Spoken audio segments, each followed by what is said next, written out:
Welcome to Keeping It Real, where we feature entrepreneurs who are passionate about their business and have participated in our guest blog, shareyourstories.online.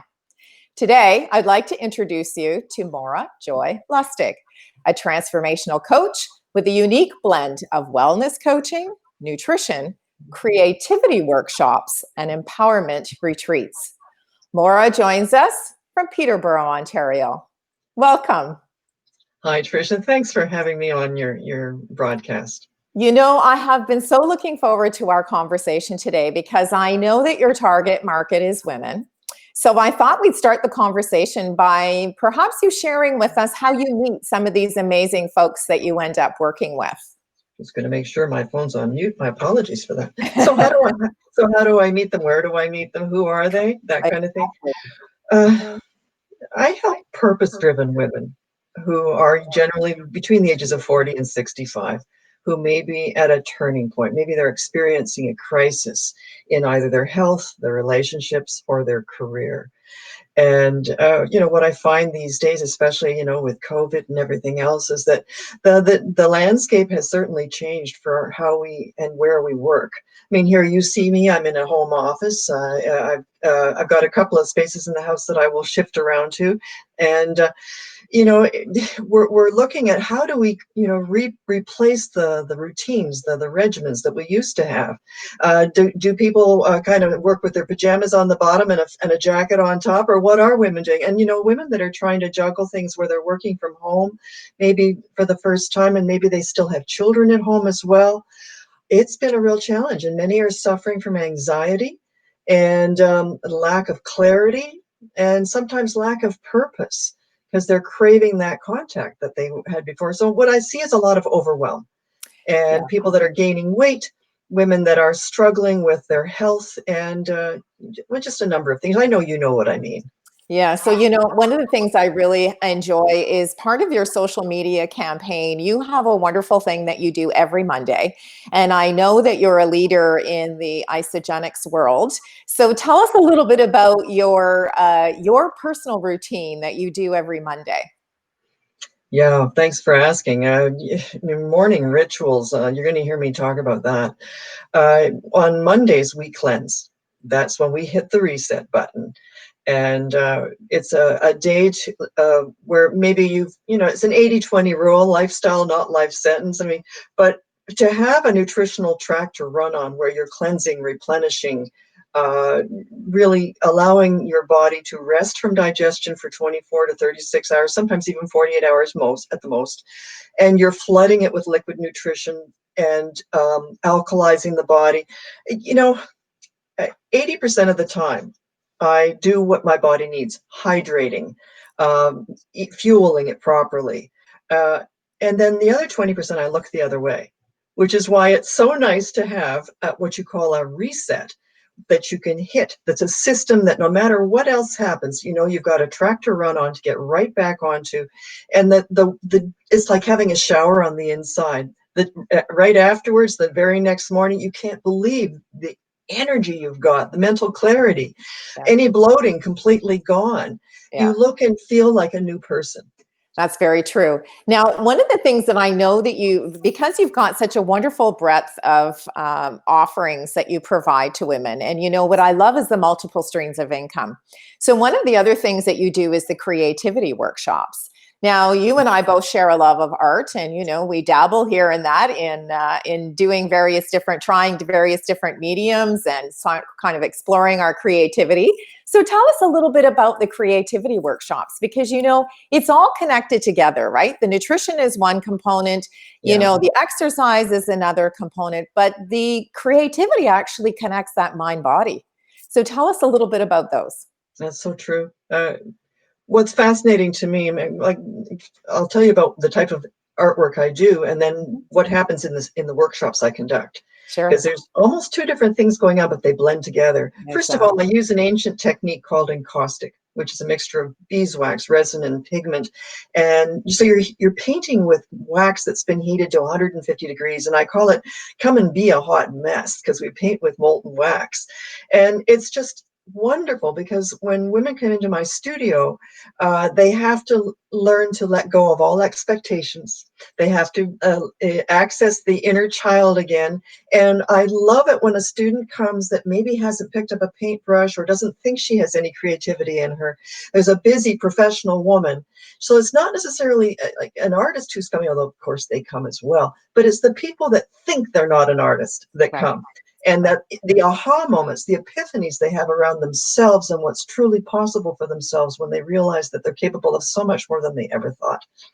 You know, I really love the idea because one of the things that I always share with my clients is doodling, you know, because Hmm. to your point, we're spending so much time on these online platforms right now, you know, and we're sharing stories, we're making really amazing connections. But there are times when we're attending workshops or seminars or maybe even listening to podcasts where, you know, it sparks something in our mind and it gets that creativity energy going. And it's really wonderful to even just doodle while you're taking that moment, because Mhm. doodling actually opens the door to your creativity, I find. Yeah. So I love that you're using the molten wax, Mhm. because what a wonderful medium to just kind of let loose and see what happens. That's really a wonderful opportunity for anybody who attends your Yeah. workshops. And I like your comment about doodling too, because not only does it access creativity, but it actually helps you lock and load the memories of what you're learning.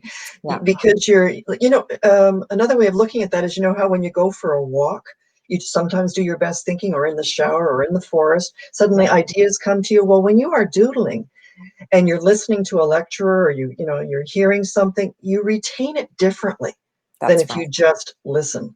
That's right. That's right. And that's one of the things that I really love about sort of that making that connection Mhm. between, you know, nutrition, exercise, creativity. It really sort of connects the dots and gives you that real Mhm. holistic perspective to, It's mind, you know, body, and spirit all coming together, firing on all absolutely. cylinders, yeah. For sure. For I sure. like to say life is art, you are the canvas, That's so and I help true. yeah, and then I help women create the body they desire and the future they deserve. Now, one of the things that I was, you know, I did a little research going in behind the scenes there on your social media account, and I noticed there was a time in your life when you really got involved in the physical aspect of fitness, and you Mhm. went and you know, you combined your nutrition elements and you became like a bodybuilder. So, tell us a little bit about that and what kind of gave you that inspiration and incentive to move in that direction. Trish, I'm so impressed by the amount of research you do. I just love it. So thanks for asking about that. So that actually happened almost 5 years ago when I turned 60. I And know, like, I think it's fantastic. it was like at 60, a bunch of girlfriends talked me into it. Other girlfriends within Isogenics, because it's just the most amazing community, targeted nutrition, community support, online, and so on. So a bunch of girlfriends said, okay, we're going to do this fitness competition. I didn't realize I'd have to wear a bikini when I said yes. In fact, at that age, I thought I'd never wear a bikini again. For And, sure. I had already been using this wonderful nutritional system for like 7 years at that point, and getting amazing results. But it was like at 60, we have those times in our lives where we just suddenly say to ourselves, it's not over yet. What else am I capable of? Right. And so I had this aha, and I decided to join a gym, get real with the workouts, change up the program a little bit, fine tuning it more for the performance aspects that were available within the system. And oh my goodness, just the shape I got into was incredible. And I've maintained those results, maybe not as shredded as I was, but absolutely maintained the weight and the muscle since then.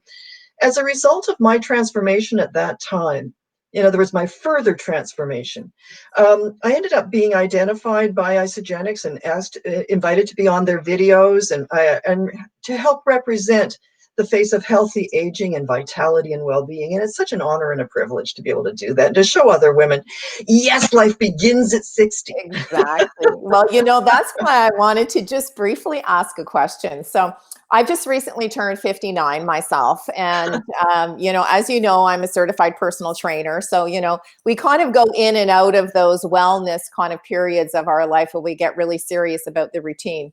But one of Mhm. the things I was going to ask you is, you know, if in terms of the aging aspect and aging gracefully and kind of giving ourselves permission to sort of be who we are and where we are in life.